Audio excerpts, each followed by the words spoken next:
নমস্কার, আমি আকাশ। পুরাণ পর্ব ইউটিউব চ্যানেলের আরেকটি নতুন অধ্যায়ে আপনাদেরকে আবারও স্বাগত। বন্ধুরা, আজকে যে বিষয় নিয়ে আলোচনা করব সেটি পুরো ভিডিওটা যদি শোনেন তাহলে আপনাদের চোখ দিয়ে জল আসতে বাধ্য। কারণ কর্মফল কখনো কাউকে ছাড়ে না, তারই একটি জলজান্ত প্রমাণ আজকের এই ভিডিও। বেশি দেরি না করে সরাসরি আজকের ভিডিওতে চলে যাব। তার আগে বলি আজকে কোন টপিকের উপরে ভিডিও করছি। আজকের ভিডিওটি হলো গান্ধারীর নরকযাত্রা কেন হয়েছিল। মহাভারতের গান্ধারী, যিনি সারা জীবন তার স্বামীর অন্ধত্বের জন্য নিজেও চোখে কাপড় বেঁধেছিলেন, কিন্তু কি এমনই বা পাপ করেছিলেন সেই গান্ধারী যে তার নরকযাত্রা হয়েছিল, সেই সমস্ত কিছুই থাকবে আজকের এই ভিডিওতে। পুরাণের বিভিন্ন কথা ও শাস্ত্রের বিভিন্ন কথা নিয়েই আজকের এই ভিডিও আপনাদের জন্য তৈরি করছি। দয়া করে সম্পূর্ণ ভিডিওটি মনোযোগ দিয়ে শুনবেন, আমি অনুরোধ করলাম। ভিডিওটি অবশ্যই আপনাদের ভালো লাগবে। চলুন তাহলে শুরু করি। কুরুক্ষেত্র যুদ্ধ শেষে গান্ধারী শ্রীকৃষ্ণকে প্রশ্ন করলেন, আমি তো এই জন্মে কোনো পাপ করিনি, তাহলে আমাকে এই নরক যন্ত্রণা কেন দিলে? হে কেশব, তুমি বলো। শ্রীকৃষ্ণ বললেন, হে দেবী, আপনি এই জন্মে কোনো পাপ করেননি, কিন্তু 100 জন্ম আগে আপনি কৈশোরী অবস্থায় 100 প্রজাপতিকে ধরে ঘাসের শীষ দিয়ে প্রজাপতির চোখের মধ্যে ঢুকিয়ে মালা বানিয়ে গলায় পরে বিয়ে বিয়ে খেলেছিলেন। সেই পাপের কারণেই আজকে আপনি এই জন্মে অন্ধ স্বামী পেয়েছেন, সাথে আপনি চোখ থাকতেও অন্ধ সেজে থাকছেন এই পৃথিবীতে। সেই 100 প্রজাপতি যাদের আপনি নৃশংসভাবে মেরে বিয়ে বিয়ে খেলেছিলেন, তারাই এই জন্মে আপনার সন্তান রূপে জন্ম নিয়ে আপনাকে সন্তান হারানোর দুঃখ দিল।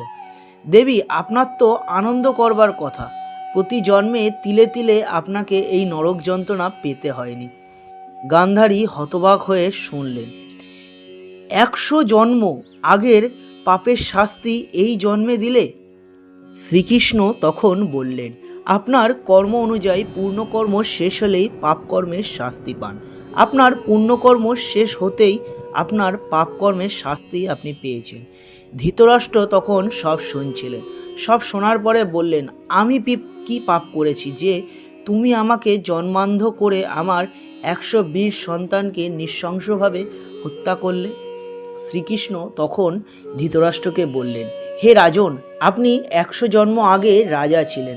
আপনি এক বর্ষার দিনে শিকার করতে গিয়ে পথ হারান। হঠাৎ বজ্র বিদ্যুৎ সহ বৃষ্টির জেরে সঙ্গী পাত্র মিত্ররা এদিক ওদিক ছড়িয়ে পড়ে। আপনি একা হয়ে পথ খুঁজতে থাকেন। এদিকে বনের মধ্যে হিংস্র পশুর আনাগোনা, সাথে সন্ধ্যা নামছে দেখে আপনি একটা উঁচু গাছে উঠে বসেন। সেই গাছে বাসা করেছিল এক সুখ দম্পতি পাখি। সুখ পাখি আপনাকে চিনতে পারে।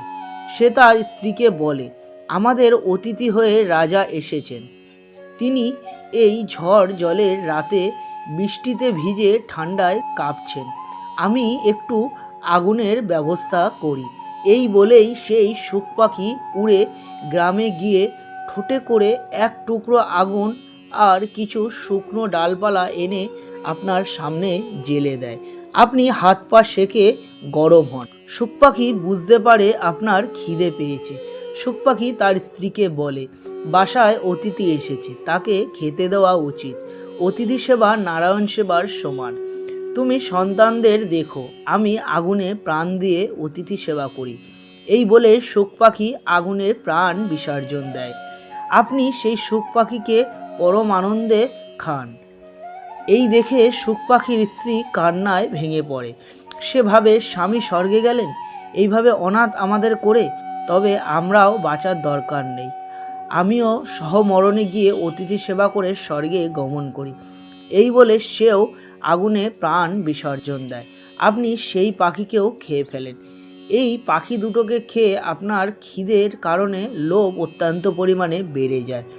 আপনি খাবার খুঁজতে এদিক ওদিক তাকাতেই সুখ পাখির 100 জন উঠতে না পারা সন্তানকে আপনি দেখতে পান, এবং সেই সন্তানদেরকে দেখার মাত্রই আপনি গরম গাছের ডাল সেই অসহায় পাখি শিশুদের চোখের মধ্যে ঢুকিয়ে গেঁথে আপনি নিজের পেট ভরান। এর মধ্যে রাত ফুরিয়ে ভোরের আলো ফুটছিল। আপনার সন্ধানে সবাই খুঁজতে এলে আপনি তাদের গলার স্বর শুনে নিচে নেমে আসেন গাছ থেকে। তারপর সবাই নিজের রাজ্যে ফিরে যান। আপনার এই নৃশংসভাবে সুখ পাখি দম্পতির 100 সন্তানকে মারার কারণে আপনি 100 জন্ম পরে জন্মান্ধর সাথে সেই সুখ পাখি দম্পতির 100 সন্তানই এই জন্মে আপনার সন্তান রূপে জন্ম নিয়ে আপনাকে সন্তান হারানোর দুঃখ যন্ত্রণা দিল।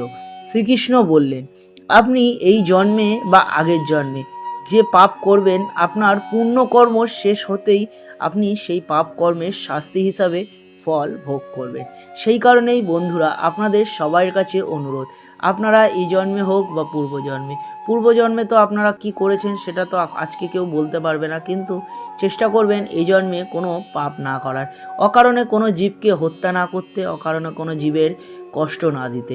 তাহলে আগামী জন্মে আপনার পুণ্যকর্ম শেষ হওয়ার পরেই আপনার এই পাপকর্ম অবশ্যই ফল পাবেন, এবং এই পাপকর্ম ততদিন লেখা থাকবে যতদিন না আপনার পুণ্যকর্ম শেষ হয়ে এই পাপকর্মের ভাগীদার হচ্ছেন আপনি। সেই কারণে সবসময় আপনারা জীবকে সেবা করবেন, মানুষের সঙ্গে ভালো ব্যবহার করবেন, অকারণে কারোর সঙ্গে মারামারি গণ্ডগোল করবেন না বা কাউকে দুঃখ কষ্ট দেবেন না। আপনার কারণে যেন কারোর চোখে জল না আসে। এই হলো আজকের ভিডিওতে বলা কথা। আর ভিডিওটি আপনাদের কেমন লাগলো সেটিও কমেন্ট করে জানাবেন। ভালো লাগলে একটা লাইক করে দেবেন। আর আজকের এই কাহিনীটা শুনে আপনাদের যদি ভালো লেগে থাকে তাহলে বেশি বেশি করে এই কাহিনীটাকে আপনাদের আত্মীয় স্বজন ও পরিজনদের কাছে শেয়ার করে দেবেন, যাতে তারাও এই সমস্ত কাহিনী, এই সমস্ত ঘটনা শুনতে পারে, জানতে পারে। আর চ্যানেলে যারা নতুন হচ্ছেন তাদেরকে অনুরোধ যে চ্যানেলটিকে সাবস্ক্রাইব করবেন। চ্যানেলটিকে সাবস্ক্রাইব করলে কি হয়, আমার চ্যানেলের নতুন নতুন ভিডিও সর্বপ্রথম আপনাদের কাছে পৌঁছে যাবে। কারণ আমি এরকমই আধ্যাত্মিক, ধর্মতাত্ত্বিক, ভক্তিমূলক পুরাণ কাহিনী নিয়ে সর্বক্ষণের জন্য আসি এবং আলোচনা করি আপনাদের সঙ্গে। তাহলে ভিডিওটি ভালো লাগলে লাইক, কমেন্ট, শেয়ার করে পাশে থাকবেন। আজকের মতো এই পর্যন্ত। দেখা হবে পরের কোনো একটা নতুন আধ্যাত্মিক, ধর্মীয়, ভক্তিমূলক ভিডিও নিয়ে।